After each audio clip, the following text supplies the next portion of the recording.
Bonjour, très heureux de vous retrouver pour poursuivre le cours numéro 3 sur la motorisation, sur l'étude structurelle et temporelle de moteurs thermiques à combustion interne.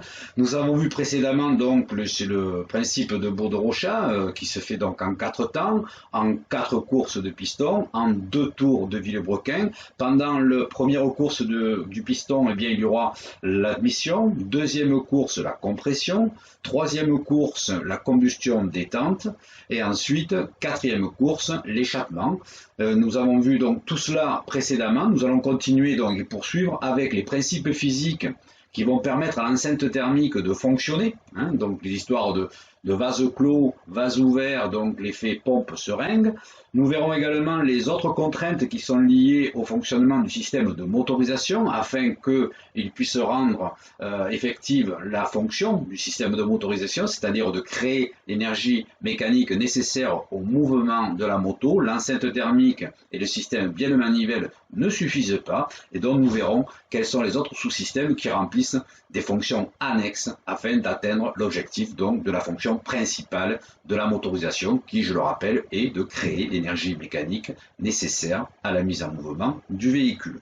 Nous verrons également de la terminologie et nous terminerons par un TD d'application. Terminologie, pourquoi ? Parce que vous êtes en train d'apprendre une nouvelle discipline, la maintenance moto. C'est comme si vous appreniez une nouvelle langue, et afin qu'on puisse se comprendre, eh bien, il va falloir qu'on utilise les mêmes termes. Alors, rappel important de maintenance, toujours pareil, un système mécanique est composé de pièces qui sont en mouvement ou pas les unes par rapport aux autres. S'il y a mouvement relatif entre deux pièces, c'est-à-dire que donc elles ont un mouvement l'une par rapport à l'autre, ça veut dire qu'il va y avoir obligatoirement entre les pièces du jeu. Il y aura évidemment du contact, parce que le jeu se fait aussi avec un contact. S'il y a contact, il y a frottement, donc il y a usure. Et s'il y a usure, il y a point de maintenance, c'est-à-dire qu'il va falloir vérifier certaines choses. Si par contre il n'y a aucun mouvement entre deux pièces, il y a toujours contact entre les deux, il n'y aura pas d'usure. Par contre, il va falloir vérifier que ce contact est bien permanent, donc c'est le serrage, ce qui impose donc des points de maintenance, certainement vérification de la surface de contact entre les deux pièces, qu'elle soit exactement plane, et puis en même temps que le serrage soit exact. Voilà donc les points de maintenance, c'est des mesures, c'est des réglages, c'est du graissage, c'est de la lubrification, c'est des contrôles, de vérification si le mouvement par exemple se fait bien, ou contrôler au contraire le serrage pour être sûr qu'il n'y a pas de mouvement entre les deux pièces. Qui dit point de maintenance dit obligatoirement point de probabilité de défaillance. Maintenant, donc des notions de variation de pression en fonction de la variation du volume. Si on prend un cylindre donc, qui est en bleu, entouré de noir, autour du cylindre en gris, c'est l'espace extérieur à notre enceinte thermique par exemple, eh bien l'extérieur est à la pression atmosphérique, l'intérieur donc va avoir sa propre pression et sa propre température.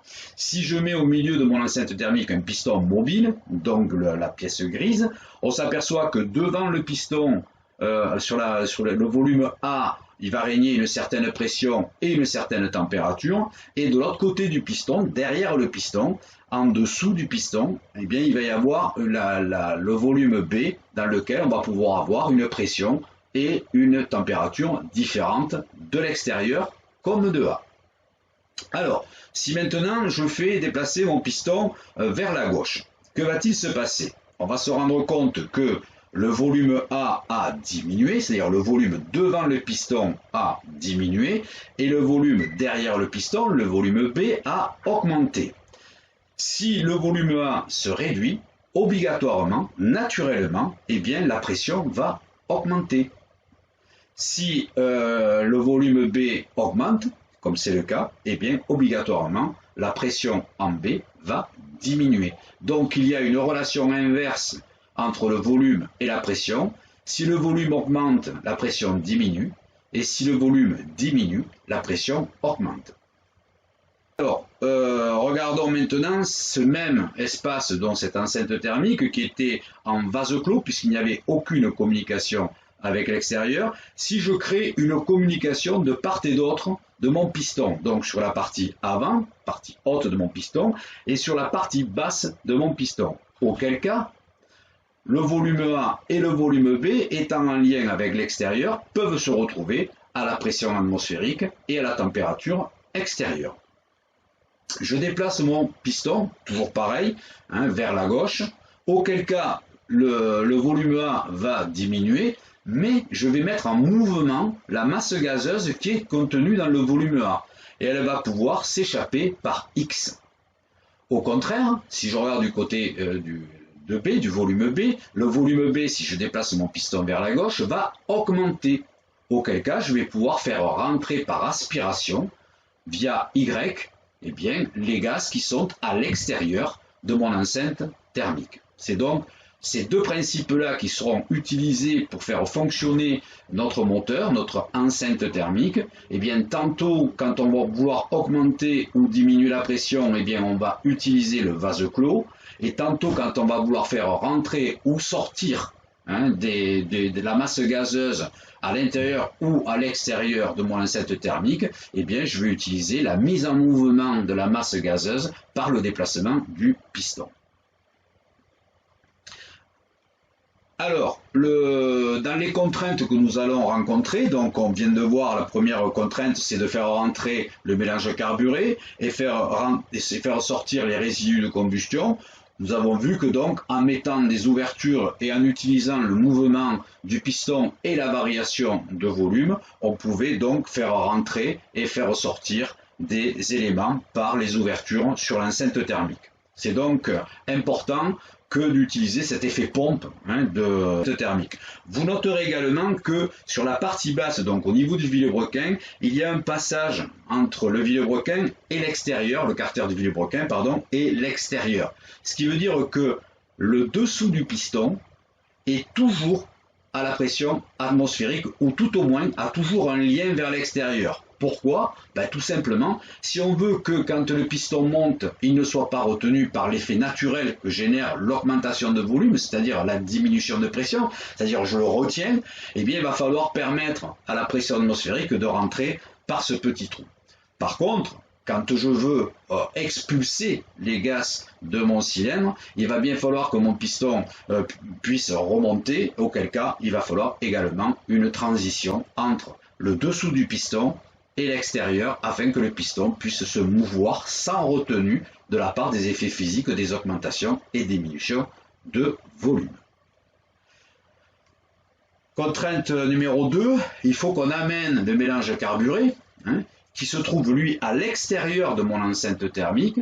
Il va falloir que je lui permette de rentrer dans l'enceinte thermique. Alors on a vu qu'on avait effectivement l'aspiration qui va se faire quand le piston va descendre, on va profiter de cette aspiration pour mettre en mouvement la masse gazeuse carburée, pour la faire rentrer dans le cylindre, mais il faut que celle-ci soit guidée. Donc, si je regarde le système, il faut que cela se fasse sans perte. Il ne faut pas que notre masse gazeuse carburée puisse partir un petit peu n'importe où. Donc, on va la canaliser afin de la mener précisément et intégralement jusqu'à mon enceinte thermique.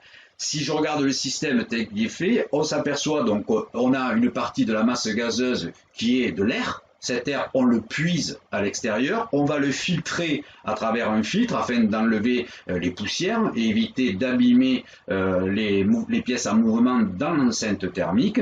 Vous remarquerez également qu'il y a un petit volet qui est actionné par le pilote. Ce volet va permettre au pilote de déterminer la quantité de mélange gazeux qu'il veut entrer dans l'enceinte thermique. Et tout cela va être fonction d'une chose, sa volonté à accélérer. La volonté à accélérer veut dire en motorisation, produire plus ou moins d'énergie mécanique. Et produire plus ou moins d'énergie mécanique, c'est de rentrer plus ou moins de masse carburée à l'intérieur de mon enceinte thermique. C'est le système de remplissage. Si je prends la contrainte numéro 3, il faut que cet espace, cette enceinte thermique, soit tantôt close, tantôt ouverte, pour pouvoir réaliser les 4 phases de fonctionnement. Il faut donc tantôt pouvoir être en relation avec l'extérieur, donc on est ouvert, tantôt fermé pour pouvoir faire des montées en pression ou récupérer une augmentation de pression à l'intérieur de l'enceinte thermique. Donc on a un conduit d'admission, un conduit d'échappement. Ce conduit d'admission, ce conduit d'échappement doit être tantôt ouvert, tantôt fermé. Si je prends le moteur de temps, eh bien ce sera la jupe du piston qui va permettre l'ouverture et la fermeture de ces conduits, donc la jupe et le piston dans son intégralité, qui va ouvrir et fermer les conduits d'admission et les conduits d'échappement. Si je prends un 4 temps, eh bien ce sont des soupapes qui vont ouvrir ou fermer. Ce sont les portes d'entrée et les portes de sortie de notre salle de cours qui est l'enceinte thermique, et donc il va falloir manœuvrer ces éléments-là. Alors sur un 2 temps c'est très simple, c'est le mouvement du piston qui va ouvrir et fermer. Sur un 4 temps c'est un petit peu plus compliqué puisque ce sont des soupapes qui vont ouvrir. C'est la différence physique que l'on peut identifier quand on essaie de savoir si on a affaire à un moteur 2 temps ou un moteur 4 temps. Le moteur 2 temps n'a pas de soupape, le moteur 4 temps a des soupapes. Alors, c'est vraiment dans son immense majorité. Nous avons des 2 temps qui ont aussi des soupapes, mais ça, je vous l'expliquerai bien plus tard. Contrainte, il nous faut que ce mélange carburé soit parfaitement dosé. Pourquoi? Parce que si l'on veut que notre mélange puisse prendre feu, donc être inflammable, c'est ce que l'on recherche dans le phénomène de combustion, il va falloir qu'il y ait un dosage air-essence qui lui permette de s'enflammer. Et tous les dosages ne permettent pas, la proportion air-essence ne permet pas donc de rendre l'ensemble inflammable.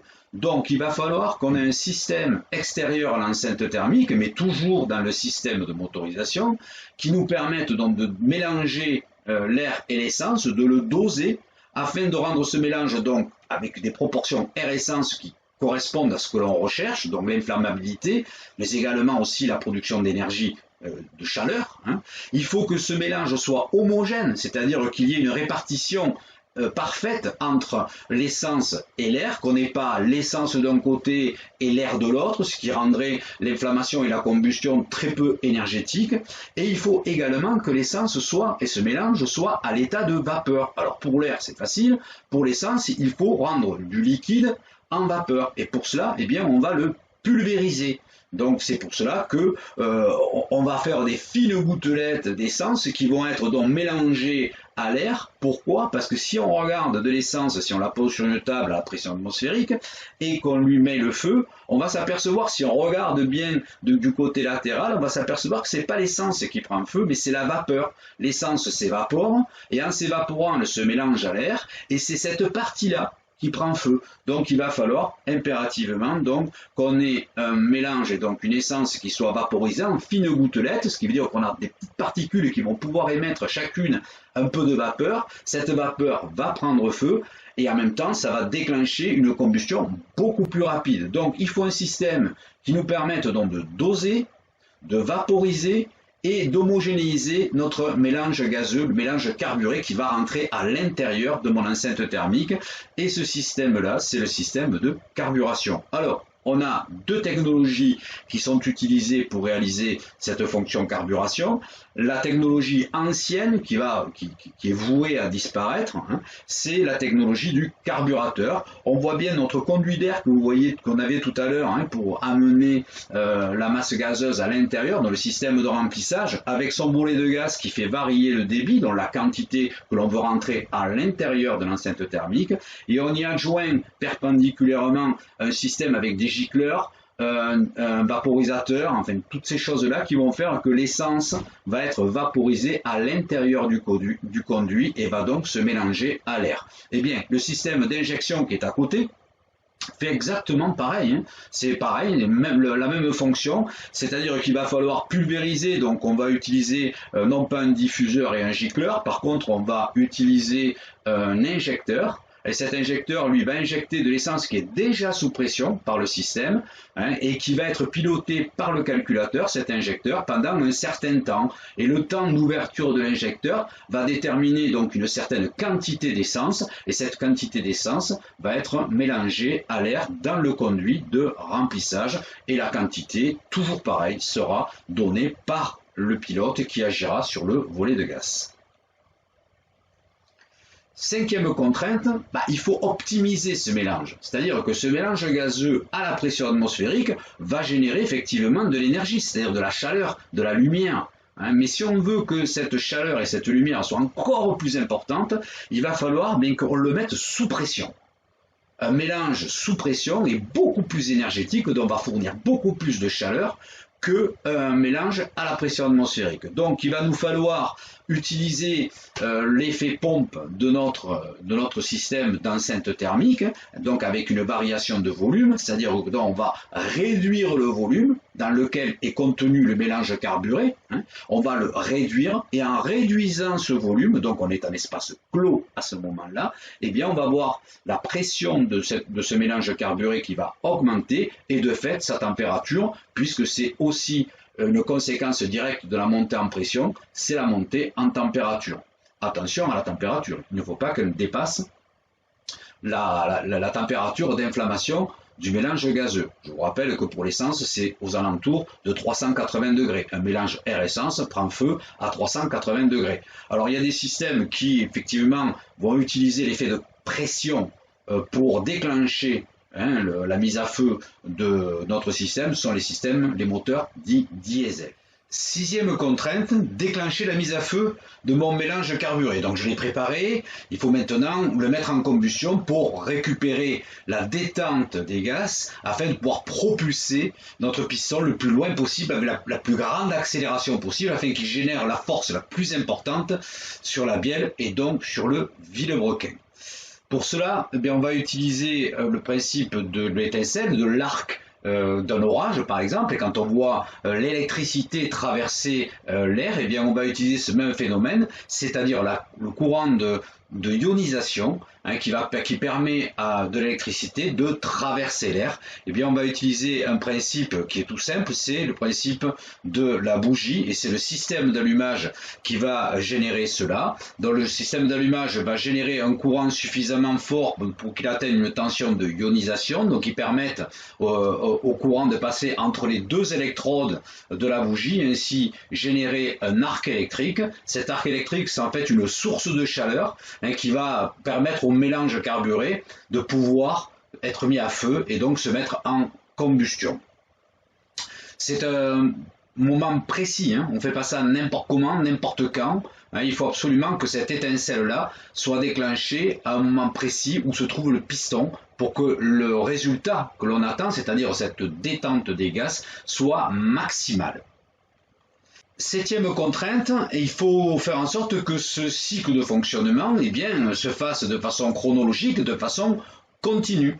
Et pour cela, il va falloir qu'on synchronise les ouvertures et les fermetures des conduits d'admission et d'échappement avec la position du piston, puisqu'on a vu que les phases, les temps se faisaient entre le point mort haut et le point mort bas, et que entre le point mort bas et le point mort haut, et donc en fonction de la position du piston, il va falloir ouvrir, fermer des conduits, faire une étincelle, et tout cela, c'est le système de distribution qui va le gérer, qui va gérer donc l'ouverture et la fermeture des conduits. Alors on avait nos soupapes sur un moteur 4 temps, c'est celui que nous étudions aujourd'hui, et donc on va pouvoir, en actionnant les soupapes, en même temps que le vilebrequin va tourner, que donc le piston va se déplacer, les soupapes vont s'ouvrir et se fermer, et l'étincelle va se produire en fonction de la position du piston. Donc le système qui fait cela, c'est le système de distribution. Huitième contrainte, il va falloir évacuer la chaleur produite par la combustion, parce que la combustion, ça fait à peu près 800-900 degrés. Donc si on laisse le moteur à cette température-là, vous comprendrez rapidement que les pièces vont fondre, ou tout au moins déjà se déformer, et voir comme il y a des jeux très faibles entre le piston et le cylindre, faire que le piston peut venir effectivement en grossissant, en contact avec le cylindre, le moteur serré. Donc il va falloir qu'on régule cette température afin de l'amener à une température normale de fonctionnement qui est aux alentours des 75-80 degrés pour un moteur thermique à combustion interne 4 temps. C'est à peu près ce qu'il faut comme température. Donc le système qui va réguler la température du moteur, c'est le système de refroidissement. Neuvième contrainte que nous avons, c'est de réduire l'impact des gaz d'échappement sur notre environnement. et donc en même temps nettoyer l'enceinte thermique, puisqu'il faut absolument que notre enceinte soit totalement propre, donc tous les résidus de combustion doivent être évacués à l'extérieur de mon enceinte thermique, afin que le mélange carburé propre qui va rentrer dedans ne soit pas souillé. En même temps, il faut que quand on évacue ces résidus de combustion, qui sont des polluants, il va falloir les traiter afin de réduire l'impact de ces gaz d'échappement sur notre environnement. Et ça, c'est le pot d'échappement qui va le faire. C'est pas joli, c'est pas que joli un pot d'échappement, c'est une pièce technique qui remplit pas mal de fonctions, dont celle d'évacuer et celle de traiter les gaz d'échappement. Dixième contrainte que nous avons, c'est de réduire les conséquences du contact entre les pièces. Puisque nous sommes qu'avec des pièces mécaniques qui sont en mouvement les unes par rapport aux autres, donc en contact les unes par rapport aux autres, il va falloir qu'on limite les frottements, parce que qui dit contact dit frottement dit automatiquement usure. Et il nous faut réduire cette usure, et pour cela, donc, on va utiliser le système de lubrification. Donc on va mettre de l'huile, un film d'huile, entre les divers éléments en mouvement, de telle façon à réduire leur frottement et donner donc ainsi de la longévité à notre moteur. Alors, si on reprend maintenant en synthèse notre système de motorisation, donc il est inclus dans son périmètre, donc c'est la frontière que vous voyez là. Cette frontière-là détermine tout ce qui est à l'intérieur du cercle, et bien fait partie du système de motorisation. Tout ce qui est à l'extérieur du cercle fait partie, bien sûr, de l'environnement du système de motorisation. Alors on a vu qu'il y avait des contraintes, on a vu qu'il y avait des systèmes qui répondaient à ces contraintes afin de les annuler complètement. Alors donc on avait la première contrainte, c'était la transformation énergétique, donc passer de l'énergie chimique à l'énergie mécanique. Ça, on a vu que c'était l'enceinte thermique qui réglait ce problème-là. On a vu qu'on avait un problème de mouvement, puisque le mouvement généré par l'enceinte thermique sur le piston était un mouvement de translation alternatif. Il fallait absolument que l'on transforme ce mouvement de translation alternatif en rotation continue. C'est le système Biel-Manivelle. Le système de remplissage, quant à lui, amène notre mélange carburé jusqu'à l'intérieur de l'enceinte thermique sans perte, on l'a vu tout à l'heure. Ensuite, il nous fallait un système qui dose, qui pulvérise donc notre essence, qui la dose, qui la rende à l'état de vapeur et qui fasse que le mélange soit homogène, c'est-à-dire que l'essence soit correctement répartie dans la masse d'air. Ça, c'est le système de carburation qui le fait. Il fallait mettre à feu ce mélange, donc on a vu que c'est le système d'allumage qui va générer une étincelle à un moment précis. On avait ensuite un système qui est un peu le chef d'orchestre de notre moteur, c'est celui qui va mettre en musique les ouvertures, les fermetures, les étincelles par rapport à la position du piston. C'est le système de distribution. Ensuite, il fallait évacuer les résidus de combustion et les traiter pour ne pas polluer trop notre environnement ou altérer notre environnement, en même temps que de vider totalement notre cylindre afin de pouvoir le remplir d'un mélange propre à l'intérieur, d'un mélange gazeux propre à l'intérieur et énergétique. Tout cela, ce sont des pièces en mouvement, donc on a le système de lubrification qui va donc réduire les frottements, réduire l'usure et permettre d'avoir un peu plus de longévité à notre moteur. Le système de refroidissement est aussi inclus dans le système de motorisation puisque c'est lui qui va évacuer vers l'extérieur la chaleur produite par la combustion et permettre ainsi au moteur de travailler avec une température qui est régulée. Donc, on a une transformation énergétique, l'enceinte thermique, une transformation de mouvement, c'est le système Biel-Manivelle, une admission de mélange carburé sans perte, c'est le système de remplissage, et à la volonté du pilote, bien évidemment. Un système donc qui va faire du dosage, de la vaporisation et de l'homogénéité du mélange carburé qui va rentrer à l'intérieur de l'enceinte thermique.